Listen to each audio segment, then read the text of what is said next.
ममता दीदी ने साफ कह दिया है कि वो कानून वेस्ट बंगाल में भी इंप्लीमेंट होगा और करीबन 80,000 या 82,000 प्रॉपर्टीज हैं वेस्ट बंगाल में वक्फ की। वक्फ कानून बनाने के बाद हमने उम्मीद पोर्टल लॉन्च किया था, जिसमें वक्फ कानून के मुताबिक 6 महीने के अंदर में सारा हिंदुस्तान में जितना वक्फ प्रॉपर्टी है उसको रजिस्टर करना अनिवार्य था। कंपलसरी रजिस्ट्रेशन के लिए 6 महीने दिए गए थे। आज आखिरी दिन है, 5 दिसंबर आखिरी दिन होने के नाते अभी भी लाखों वक्फ प्रॉपर्टी रजिस्ट्रेशन नहीं हो पाया है।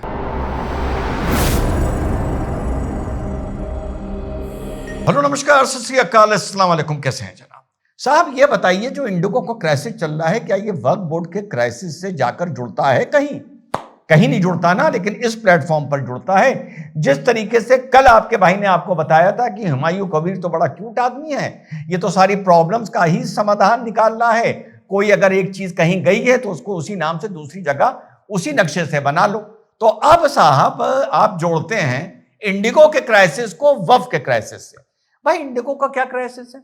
इंडिगो का ये क्राइसिस है कि 6 महीने पहले उनको ये बात बता दी गई थी कि आपके जो वर्किंग आवर्स हैं उनको आपको ठीक करना पड़ेगा, आपको प्रॉपर रेस्ट देना पड़ेगा। पहले एक पायलट का रेस्ट एक हफ्ते में 36 घंटे था, बढ़ा के वो 48 आवर कर दिया गया, यानी लगभग 12 घंटे उसकी एक हफ्ते में ड्यूटी कम हो गई। नाइट लैंडिंग को लेके था, नाइट लैंडिंग बोले तो 12 बजे रात से सुबह 5 या 6 बजे तक, वो वीक में आप आदमी को सिर्फ 2 ही दे सकते हैं।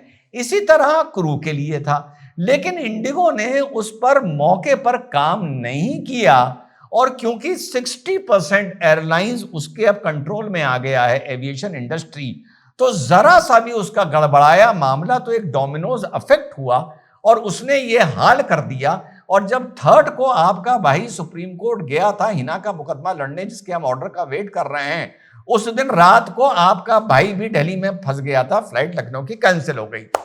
तो फिर शुक्र है उस आदमी का जिसने हमसे ज्यादा रेट नहीं लिया और 12,000 रुपए में हमको T1 से सीधे हमारे घर तक अर्टिगा में पहुंचाया।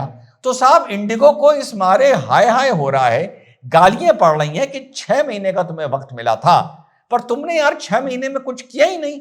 यही सूरत हाल अब वक्फ की सामने नजर आ रही हैं कि एक मुतवल्ली साहब पहुंच गए हाई कोर्ट, सुप्रीम कोर्ट, और सुप्रीम कोर्ट में उन्होंने कहा कि साहब जो ये उम्मीद पोर्टल बना है, यानी unified Waqf management empowerment efficiency and development act के तहत उसमें स्ट्रक्चरल डिफेक्ट है, उसमें टेक्नोलॉजिकल डिफेक्ट है, वो ठीक तरीके से काम नहीं कर रहा है। तो साहब जो सेक्शन 3B है वो आपको ये डायरेक्शन देता है कि आपको वहां पर जाकर अपना रजिस्ट्रेशन इस पोर्टल पर कराना पड़ेगा, जो अभी तक नहीं हुआ था। 8.72 लाख टोटल वक्फ की प्रॉपर्टीज बताई गई थी इस एक्ट से पहले। 4.02 लगभग आधी जो प्रॉपर्टीज हैं वो वक्फ बाय यूजर हैं, यानी अभी कोई भी कागज ऐसा नहीं है जो ये बताए कि फलाने श्रीमान ने अपनी प्रॉपर्टी कौम के काम के लिए, मजहब के काम के लिए वक्फ की थी, लेकिन over a period of time, बीते वक्त के साथ वो वक्फ की तरह ही इस्तेमाल होती रही, तो उनको वक्फ बाय यूजर मान लिया गया। अब इसके साथ जब ये पकड़ धकड़ शुरू हुई और रजिस्ट्रेशन की बात शुरू हुई, सबसे ज्यादा प्रॉपर्टीज इसमें यूपी में देखने को मिल रही हैं, बंगाल में देखने को मिल रही हैं, पंजाब में देखने को मिल रही हैं, कर्नाटका में देखने को मिल रही हैं, थोड़ी थोड़ी जाहिर बात है बिहार में भी मिल रही है, महाराष्ट्र में भी मिल रही है, गुजरात में भी मिल रही है। तो 56% प्रॉपर्टी यूपी की रजिस्टर हो गई है, यानी देखिए सरकार के चाबुक से 56% तो यूपी में कामयाबी मिली है। बंगाल में अभी तक मात्र 14% साथियों कामयाबी मिली है रजिस्टर होने की। अब जो हमारे मुतवल्ली साहब सुप्रीम कोर्ट पहुंचे हैं और बड़ी लंबी फहरिस्त लेके पहुंचे हैं, ये कमी वो कमी वो कमी बिल्कुल हो सकती है, ऐसा हम नहीं कह सकते। एग्जामिनेशन के फॉर्म भी अगर भरे जाते हैं ऑनलाइन। तो देखिए, ईमानदारी की बात है, हम लोग भी मानते हैं कि उसमें बड़े ग्लिच आते हैं, बहुत लोगों को प्रॉब्लम होती है।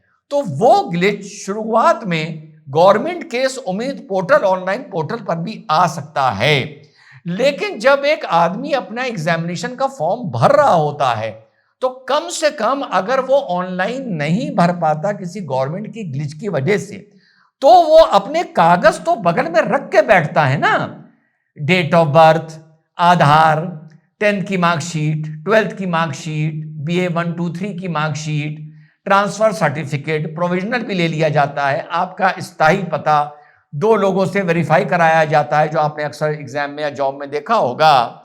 पर वो कहता है साहब ये ग्लिच है और ये मेरे हाथ में कागज है। फिर वो जाता है इन कागज को कोर्ट लेके और कहता है कि साहब ये देखिए ये गलती हो रही है और मेरे पास कागज है, मैं एग्जाम नहीं दे पाऊंगा। तो कोर्ट तुरंत उसकी मदद करने आता है। इसी तरह मुतवल्ली साहब भी सुप्रीम कोर्ट पहुंच गए और उन्होंने इतनी लंबी फहरिस्त बता दी कि साहब ये कमी है, ये कमी है, ये कमी है, ये कमी। अरे बंदे खुदा, अबे अपनी प्रॉपर्टी के कागज लेके तो पहुंचते कम से कम। ये कमी है, ये कमी है, ये कमी है, कमी है, तो चलो मान लिया, मैं मानता हूं कमी है, मानता हूं, चलो ठीक होना चाहिए। अबे तुम्हारे हाथ में क्या कागज हैं? तुमने जो सुप्रीम कोर्ट में पिटीशन डाली, क्या तुम्हारे हाथ में उस वक्त प्रॉपर्टी के कागज थे? अब जवाब है नहीं थे। साफ कहा जा रहा है कि मेन इशू डॉक्यूमेंट्स का है। सुप्रीम कोर्ट ने भी कह दिया भैया हम आपको एक्सटेंशन नहीं दे सकते, अगर आपको एक्सटेंशन चाहिए तो आप ट्रिब्यूनल के पास जाइए, वो आपको जितने दिन का भी साथियों एक्सटेंशन दे दे। तो ये सूरत हाल है इस टाइम वक्फ के। अब छोटे छोटे कुछ सवाल। 4.02 लाख प्रॉपर्टी वक्फ की वक्फ बाय यूजर है। वक्फ बाय यूजर आप सबको पहले पता होगा, मैं फिर से बता चुका हूं। उन लोगों को भी मैं एक बार बता दूं जो बड़े कूद रहे थे, पुदक पुदक कर रहे थे कि सुप्रीम कोर्ट ने वक्फ एक्ट पर रोक लगा दी है, ये कर दिया, याद है? तो आपका भाई कह रहा था भैया जो भाषा है ना ऑनरेबल सुप्रीम कोर्ट के ऑर्डर की, वो आपका भाई बहुत अच्छी तरह समझता है, कोई रोक वोक नहीं लगी है। तो मेरे भाइयों साबित हो गया ना, कोई रोक वोक नहीं लगी थी। उस दिन तुम्हारा भाई तुम्हें समझा रहा था रोक नहीं लगी है, तुम लोग उसको ऑनलाइन आके और इनबॉक्स जाके गालियां दे रहे थे। तो अब अगर एक प्रॉपर्टी वक्फ बाय यूजर है, अगर आपके पास ऐसा कागज नहीं है जिसने उसको वक्फ किया हो, बहुत अच्छी बात है, कोई प्रॉब्लम नहीं है। जिसकी प्रॉपर्टी थी उसी के कागज ला दो, सिर्फ ना लाओ ये कागज की इस प्रॉपर्टी को वक्फ किया गया है, तुम मेरे पास ला दो, मैं सुप्रीम कोर्ट चलूंगा मुसलमान भाइयों तुम्हारे साथ, ईमान से बता रहा हूं, और ऐसा आर्गुमेंट करके दूंगा जो भी पता चलेगा, जो 19 नवंबर को और 3 तारीख को किया है। अभी नतीजा आने वाला है और 21 जनवरी को और बड़ा नतीजा आएगा, लेकिन बहुत बड़ी उपलब्धि है, सिर्फ ऑर्डर का वेट कर रहा हूं।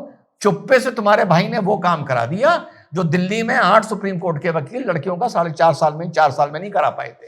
तो मेरे पास आओ, कागज लेके आओ, कहो वक्फ नहीं है लेकिन हमें पता है ये फलाने फलाने खान, सिद्दीकी, अहमद इनकी प्रॉपर्टी थी, ये इनके हमारे पास कागज है, तुम्हारी लड़ाई मैं लड़ने को तैयार हूं। अब तुम बिल्कुल अपनी शेरवानी झाड़ते हुए आओगे, कुर्ता झाड़ते हुए आओगे, कहोगे यार हमारे पास कुछ है ही नहीं। अबे तो ऐसे कैसे काम चलेगा भाई कि तुम्हारे पास कुछ है ही नहीं? अबे कुछ तो हो, कागज का टुकड़ा तो हो मेरे भाई। एक बात बताओ मेरे मुसलमान भाइयों, बहुत से लोगों के पास पुश्तैनी प्रॉपर्टीज हैं, हमारे पास भी हैं और लोगों के भी पास हैं। अभी लखनऊ में कब्रिस्तान को लेके वक्फ के साथ एक बंदे का विवाद चल रहा है। विवाद ये चल रहा है कि वक्फ की प्रॉपर्टी उन्होंने किसी के नाम अलॉट कर दी, इंतजामिया कमेटी ने उस कब्रिस्तान के अलॉट कर दी कि साहब ये 600 स्क्वायर फीट की जमीन, आपके लोग जब भविष्य में मरेंगे तो यहीं आके दफन होंगे। इस पर बवाल हो गया। जब इस पर बवाल हो गया तो उस लड़के ने FIR करने के लिए, सुनना मुसलमान भाइयों, तुम लोग को सिर्फ गाली देना आता है अधिकतर को, 1955 के कागज बड़ी आसानी से ढूंढ के निकाल लिए, बड़ी आसानी से, जिसमें यह था कि गांव के इन लोगों ने यह कब्रिस्तान वक्फ के सुपुर्द किया।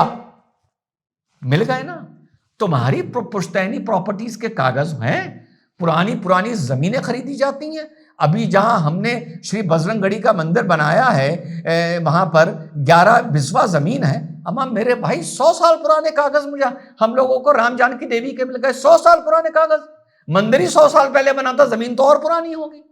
तो प्राइवेट चीजों के जो तुम्हारे पास होंगी, जो हमारे पास पुश्तैनी होंगी, हमें भैया कुछ तो उसके कागज होंगे ना तुम्हारे पास यार। जब प्राइवेट के कागज हो सकते हैं, जब राम जानकी देवी के 11 बिस्वा के कागज हो सकते हैं, जो लखनऊ में वक्त की सलाल कब्रिस्तान की लड़ाई चल रही है, जब 1955 के कागज हो सकते हैं, चलो वफ किया या नहीं किया ये छोड़ो, अबे कुछ तो कागज लेके आओ। जो तुम्हारी पुश्तैनी प्रॉपर्टियां हैं, जमीन है, घर हैं, जो भी हैं, उसके पुराने कागज फटे बिल्कुल होंगे ना। यहां कागज ही नहीं है। 6 महीने बाद इंडिगो की तरह जाग रहे हैं कि कह रहे हैं साहब ये तो साहब बड़े डिफेक्ट हैं इस पोर्टल में। मैं कहता हूं लाख डिफेक्ट हो, अबे तुम तो अपने कागज लेके कोर्ट जाओ यार कि साहब ये हमारे कागज हैं और ये डिफेक्ट है, डिफेक्ट ठीक करवाइए वरना ये टाइम नहीं माना जाएगा और हम इस लिमिट को नहीं मानने को तैयार हैं। सुप्रीम कोर्ट एक कमेटी बना देगा, कमेटी 5, 7, 10 दिन में, 15 दिन में एक रिपोर्ट दे देगी कि यस ये पोर्टल खराब चल रहा है। ईवीएम के टाइम पर भी यही बकवास करते थे, इलेक्ट्रॉनिक वोटिंग मशीन के टाइम पर खराब है, यहां पर कह रहे हो खराब है। जेब में कुछ यार तुम्हारे होता नहीं, बस बकवास करनी। और चलते चलते एक बात बता दूं मेरे भाइयों, वो तुम्हारी जो ममता दीदी है ना, जो कहती थी वफ कानून वेस्ट बंगाल में इंप्लीमेंट नहीं होगा, गुलाठी मार गई हैं। हाँ, ममता दीदी ने साफ कह दिया है कि वो कानून वेस्ट बंगाल में भी इंप्लीमेंट होगा और करीबन 80,000 या 82,000 प्रॉपर्टीज हैं वेस्ट बंगाल में वफ की, उनके लिए ममता दीदी ने भी तुम्हारे कह दिया है मेरे भाई कि इस सब का रजिस्ट्रेशन होना जरूरी है। तो एक और खबर लेते जाओ कि ममता दीदी भी वफ को लेकर गुलाठी मार गई हैं। जय हिंद, वंदे मातरम, खुदा हाफिज।